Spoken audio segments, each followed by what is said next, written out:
Dyneema, I ordered a Dyneema without a sheath because it's the best rating between diameter and strength. And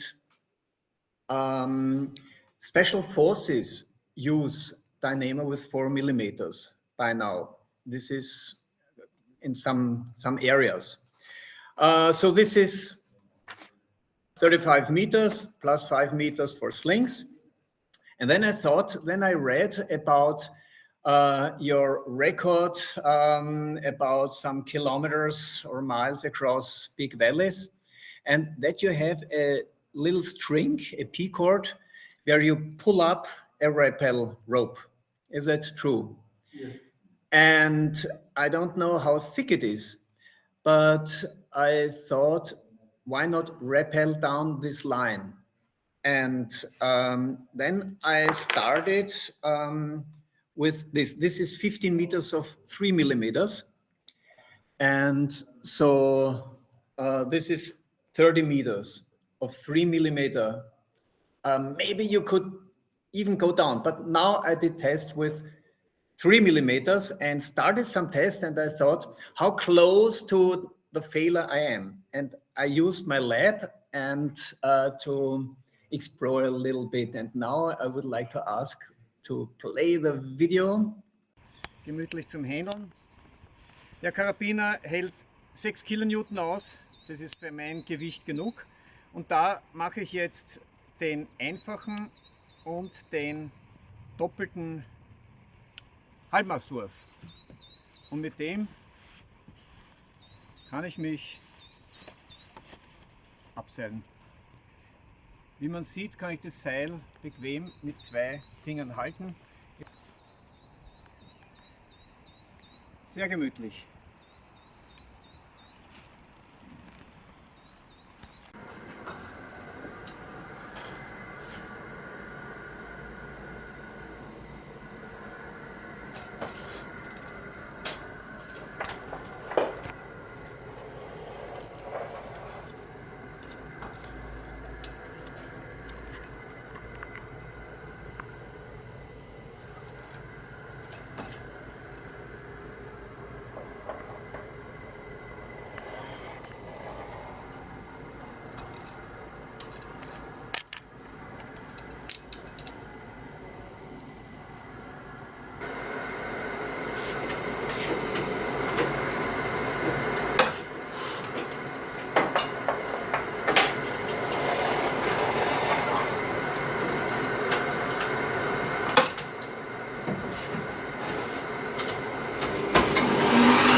I hope you identified everything in the video. The idea was I let the Munter hitch work against 80 kilogram weight.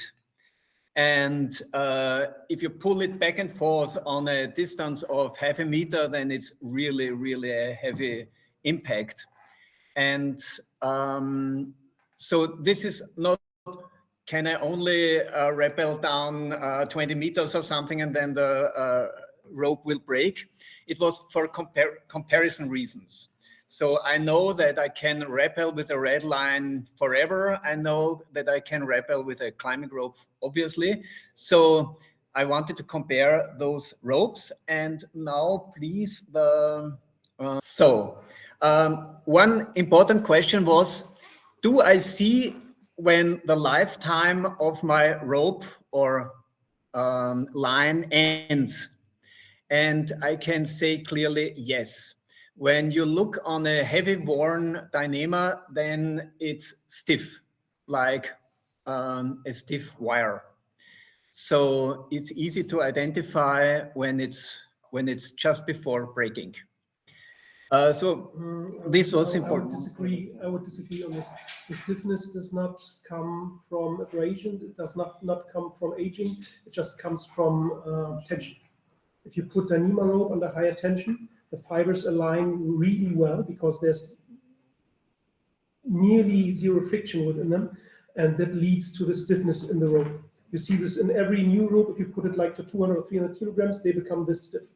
And but there's indicators for abrasion in Dyneema ropes from rope companies, so you can see when a Dyneema rope is done.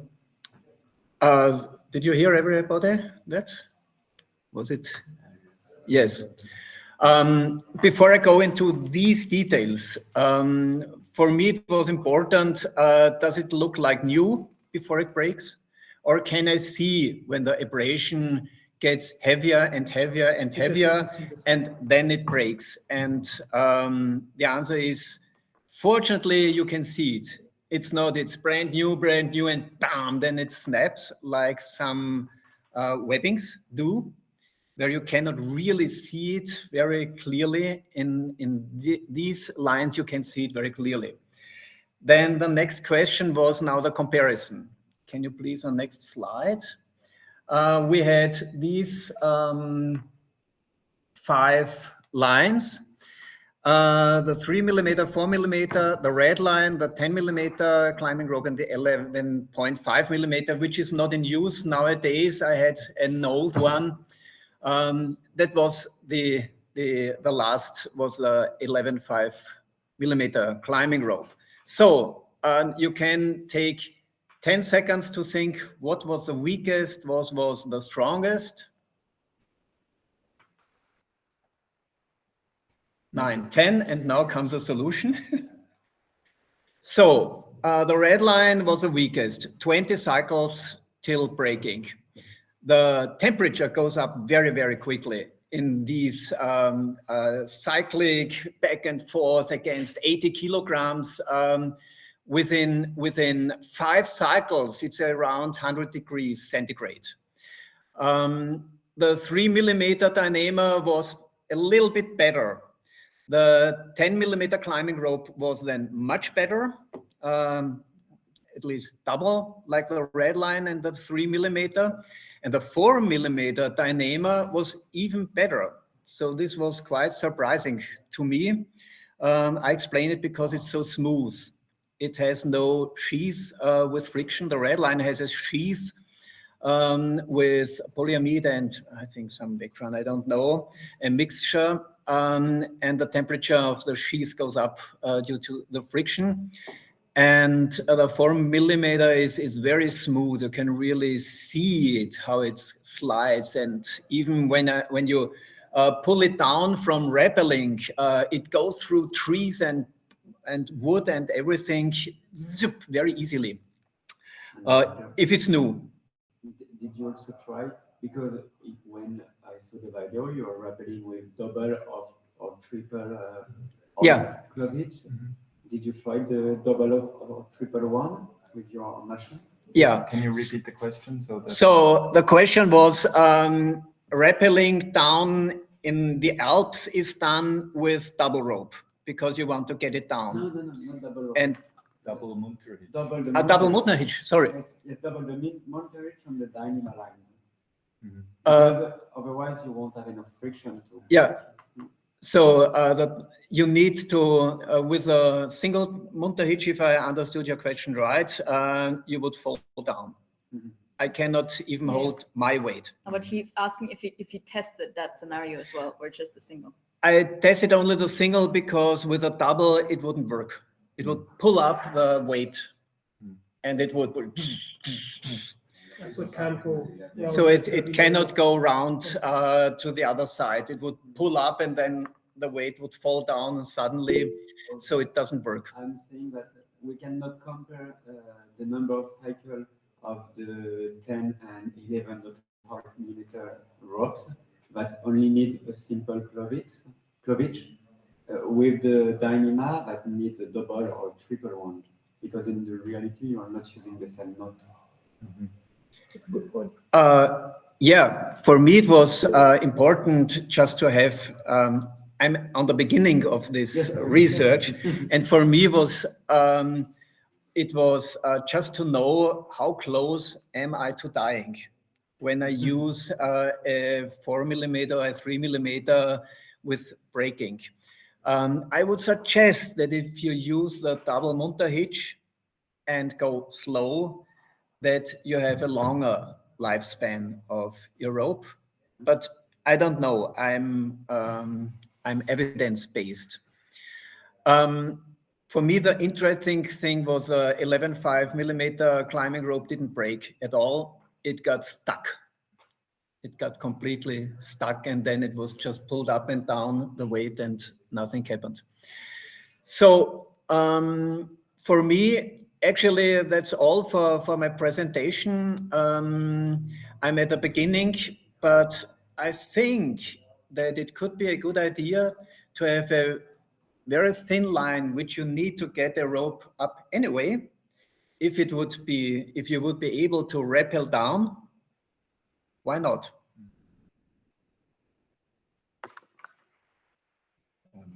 Maybe Liam has an online question here.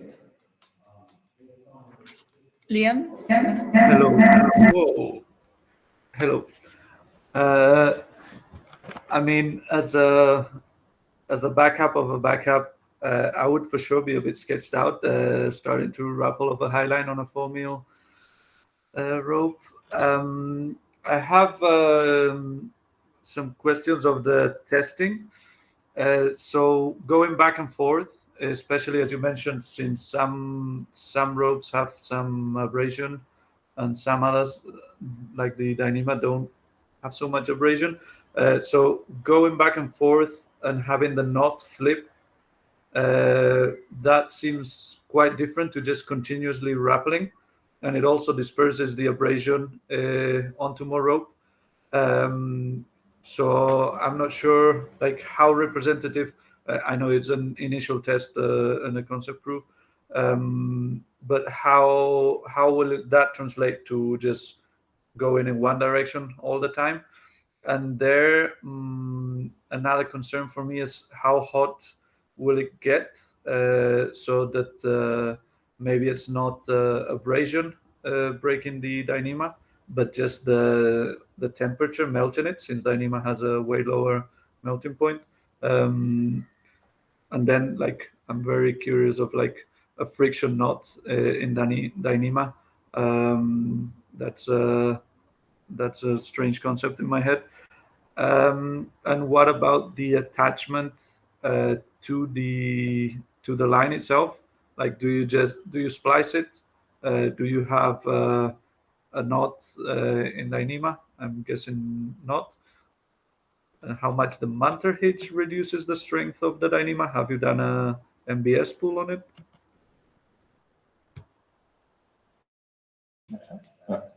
A lot of questions. The last, yes, I did tests with normal knots, and they just work. With a figure 8 or a figure 9, not it was strong enough to hold your weight, plus margin, plus safety factor. To my safety factor? surprise, but those lines are very easy to splice. So even for me, I'm not a splicer. It's very easy to splice. Clip it to the leash ring, What? for example. You could just clip this with a carabiner to the Yeah, leash ring. carabiner, leash ring, and it's done. Or you really can tie a knot. It's strong enough to hold your weight. I'm talking about emergency, not about you go home every evening and rappel down 100 meters with a 3 millimeter and always with the same. That's not what I'm talking about. I'm talking about the once in your lifetime emergency on a 10 kilometers slack line.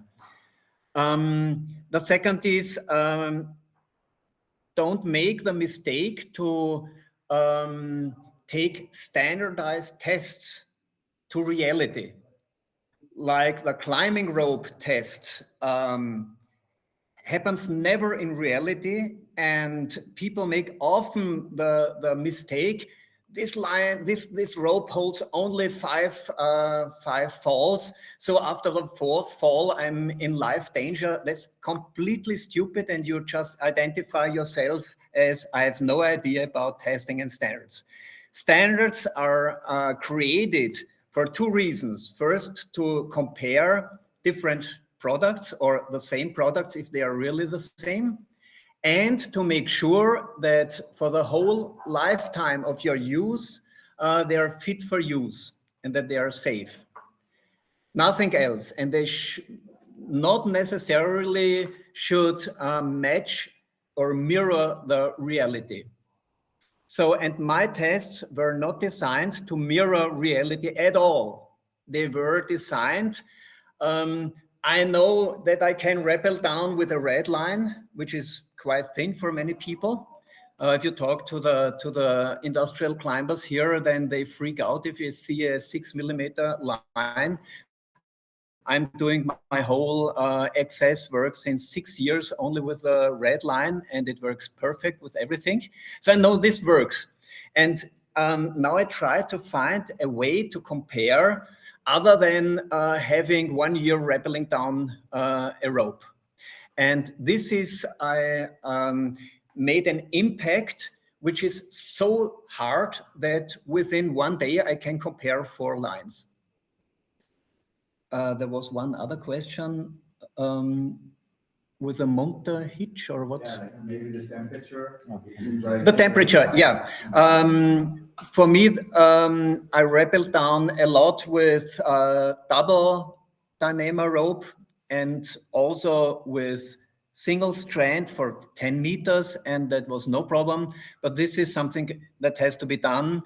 Is the carabiner getting hot? The carabiner gets hot, but I couldn't get it so hot.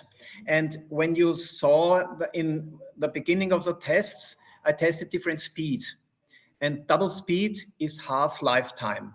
So I wouldn't recommend to go down as fast as possible, 100 meters. But we don't know, maybe it works. I don't really know, because the heat is transferred always to a new piece of line, and the heat is transferred away from the carabiner. Not here. The whole line gets hot immediately within 5 cycles. You can see that you can smell it, that it gets hot. But when you rappel down, pardon me? You can't stop once your carabiner is hot. Then you might have a problem. Yeah. So on this, like, I'm just going to come over here Yeah. to the team. So what we do in the German mountain rescue team, like we use Dyneema ropes. They have 8 millimeters. We rappel with 400 kilograms and 400 meters in one go, and it's no problem. Like you do the double, I don't know the English name. Motor. And we even stop. You take it off. Like it's steel carabiners, so they don't even disperse the heat away from the knot. This is not a problem, but take this with a grain of salt. It's 8 millimeter for what we use. But like we had no issues with that.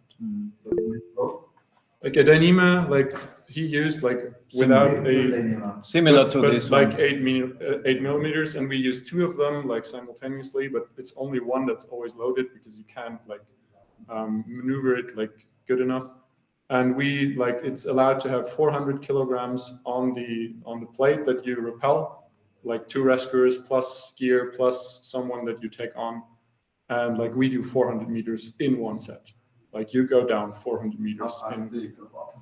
Of course, like you try to not kill anyone, and the main reason you go slower is you would naturally like kick off rocks, especially if you go like if you think about you rescue someone from a climbing from a multi-pitch climb, so you fly with a helicopter to the top, you start like bolting an anchor, and then you go straight down. So you might go through territory that no climbing route was going through, so it's loose rocks everywhere. So that's the main thing. Like you try to go slower in order to have like time to maneuver.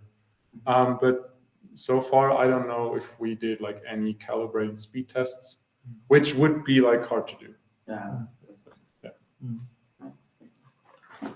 I have a question concerning exactly what you already mentioned. You're using steel carabiners. I think you used aluminum carabiners. I think this comparison would be interesting to test. Steel carabiners concentrate the heat. Aluminum carabiners get hot. So one says, yeah, the heat goes away, but this can be positive or negative. I think just that the comparison, maybe there's other materials that are a bit more specific for such use, which I cannot think of right now, but maybe special carabiners with some special material. And that's just an interesting kind of thought to build into some experiments, to have some different metal parts there too. Before I'm doing this, I would like to find out if heat is really an issue. I don't have the courage, but I would like to rappel down on this line quickly, 30 meters, and then stop.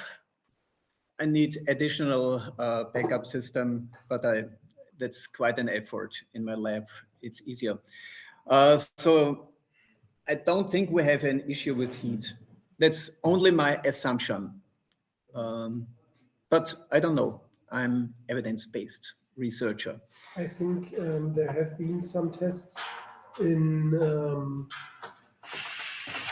I think there have been some tests of carabiners on Dyneema rope, but I think it was 6 millimeter rope for taking off planes, Segelflieger. What's the English term? Gliding planes. They back then they had steel cables to pull them up. Now they use Dyneema ropes to pull them up, and I think they tested the heat that's created in carabiners that are before the winch that pulls in the rope. And I think, if I remember correctly, they also found that they cannot create enough heat in a carabiner running the rope around it that the Dyneema rope melts. Yes, they did, and they also did some tests at Pretzel. The heat caused by the friction in between Dyneema and metallic stuff is not impacting. Yeah. But on the plain, let's say the big bobbin pull, they had a lot of trouble. I'm working with a company manufacturing ropes about it, and they dismissed within the last years, or previous years, the Dyneema because of that, because inside of the bobbin of the winch, the heat is getting accumulated, and they have the heat problem inside of the winch, but not onto the connection and not onto the friction points. So I recommend that slackliners shouldn't use winches.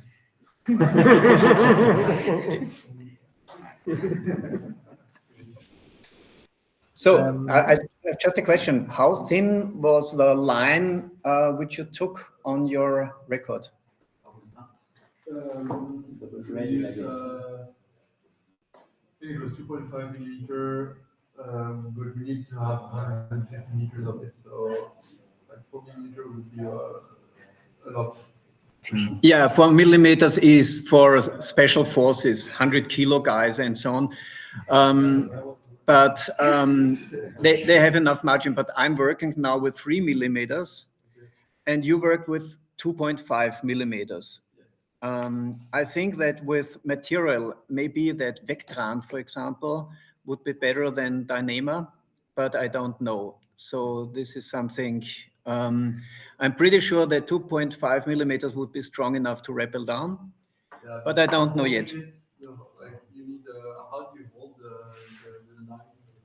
Huh? How do you hold it? You have the Yeah, it's a Triple, I would use a triple Munter hitch, most probably with a 2 millimeters. And I could hold a double Munter with double 4 millimeter very easy. With one single strand, we can try it out afterwards. I can hold it with one hand with triple Munter hitch.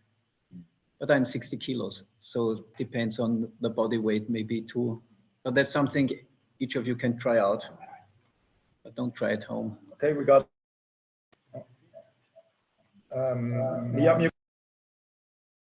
Yeah, just quick question. Since rappelling off the end of your rope is one of the bigger risks, and Dyneema is notoriously bad at knots and they slip, have you tested a little bit what to do with ends of ropes, or you just do a stopper and it works those forces?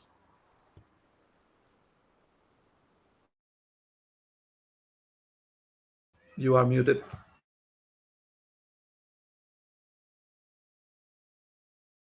Sorry. I personally would tie it to the bag, and the bag cannot slip through the Munter hitch. And knots are not that bad. So I can, I will publish some tests. I did it, I cannot remember the breaking load, but I was surprised because everybody says ropes are life dangerous, but they had. But more in shock length. than in slow pull, no? It's more of an issue in shock loading than, yes. This is due to shock, and also there is a huge difference in between a brand new Dyneema rope and a used Dyneema rope with the friction, because we know that Dyneema is very slippery, but it's even more slippery due to the lubrication that they use to make the Coating. the manufacture of the blade. Can you maybe repeat so the people online Yeah. understood what he just said? Am I? He said too much. First, it depends if it's new or used. The strength of a knot. It in the new when it's new, it's coated by some lubrication that it gets slippery. And will it hold better or less good when it's new?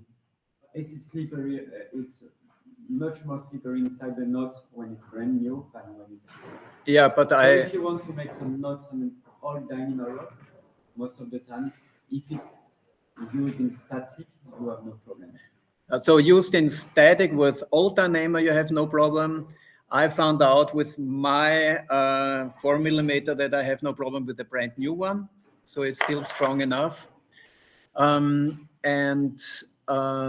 The question is when it gets dynamic, how does it work with knots? I don't know, but what are we talking about? We're not talking about lead climbing with 3 millimeter Dyneema. We're talking about once in a lifetime emergency from a 10-kilometer long line where you That will absorb the shock. and that would absorb the shock anyway. So, and holding the Munter hitch absorbs every shock also. So we always have to put in consideration what's the purpose of the whole thing. It's a single event in emergency.